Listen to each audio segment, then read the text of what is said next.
นี่ล่ะนี่พี่น้องพ่อครัวอ้อมหนูแนวมักพญาบุญกับลูกแล้วมักไผ่มักมาไม่ว่ากันคุณพ่อครัวพี่น้องพ่อครัวคุณนะเบิ่งบรรยากาศผู้น้อยดูพี่น้องพุ่นน่ะเบ้ยผู้น้อยแม่งเด้อผู้น้อยนี่พี่น้องนี่ผู้น้อยจังหวัดหนองบัวลำพูครับพุ่นน่ะเพิ่นจัดงานครับพุ่นน่ะบุ้ยไฟหุงตึ้งอ้อมภูเขาเลยพี่น้องอยู่ยอดดอยภูเขาเลยค่ะผู้พันน้อยจังหวัดหนองบัวลำพูค่ะเพิ่นมีงานอีหยังบ่จะว่าก็บ่จักดอกค่ะอยู่ใกล้ๆแต่บ่ค่อยรู้เรื่องหยังดอกงานผู้พันน้อยอันจุดชมวิวค่ะจุดชมวิวจังหวัดหนองบัวลำพูค่ะหันมาเบิ่งตะบุญให้กับเขาอีกครับพี่น้องค่ะเราอยู่จังหวัดหนองบัวลำพูค่ะ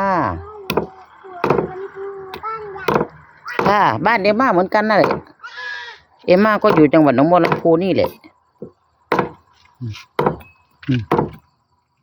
คุณอ้อมหนูพี่น้องอ้อมหนูนี่ผักบัชุจ้างพี่น้องอยู่นี่ผักอีหยังกว่าผักซี่ลาวผักหอมผักกาดส้มโอ้ยคักคักผู้ใดมักก็ว่าคักจัดไป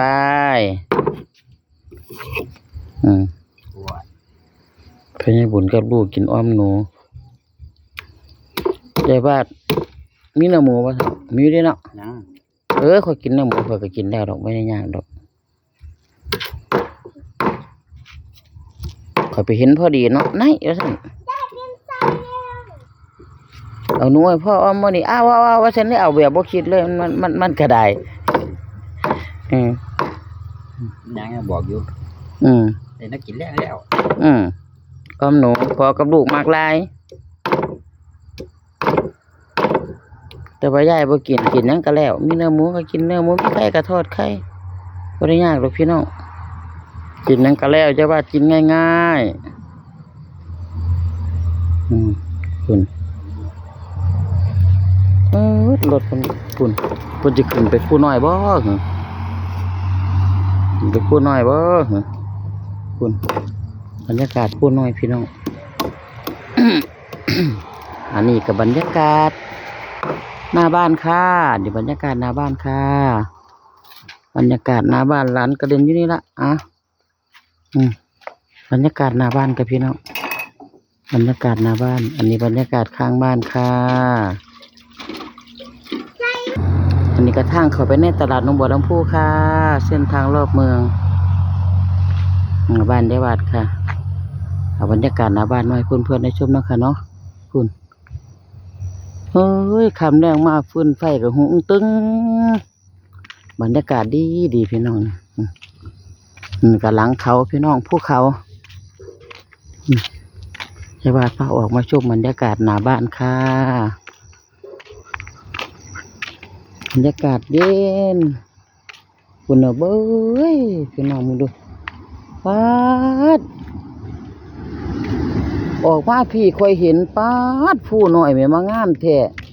พอมึงยางออกมาพี่คอยเห็นคักมึงดูบรรยากาศผู้หน่อยงามพี่น้องจังหวัดหนองบัวลำพูค่ะเพิ่นมีงานอันที่มองเห็นชัดๆนี่มันจุดชมวิวค่ะนี่ผู้น้อยค่ะนี่ย้ายมาข้างนอกดูย้ายมาข้างนอกนี่ผู้พันจังหวัดหนองบัวลำพูค่ะเพิ่นมีงานค่ะเมื่อคืนนี่โอ้ยนอนฟังเสียงเพลงน้องเมื่อคืนนี่เนาะพุ่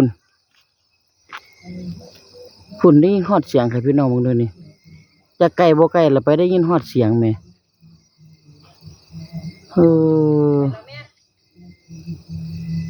ไม่ยังไผเอ็มมาดูรถเด้อลูกดูรถเด้อมาตามาเอาร้านเด้อขอมาเบิ่ง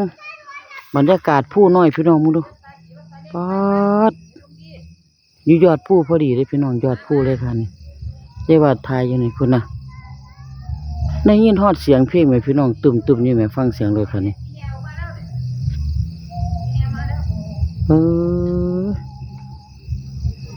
มันขึ้นนี่ได้ว่าก็นอนฟังเพลงแหละครับพี่น้องขึ้นก็ได้ พุ่นบรรยากาศผู้น้อยจังหวัดหนองบัวลำพูค่ะ อันนี้ก็บรรยากาศหน้าบ้านค่ะนี่บรรยากาศหน้าบ้านค่ะพุ่น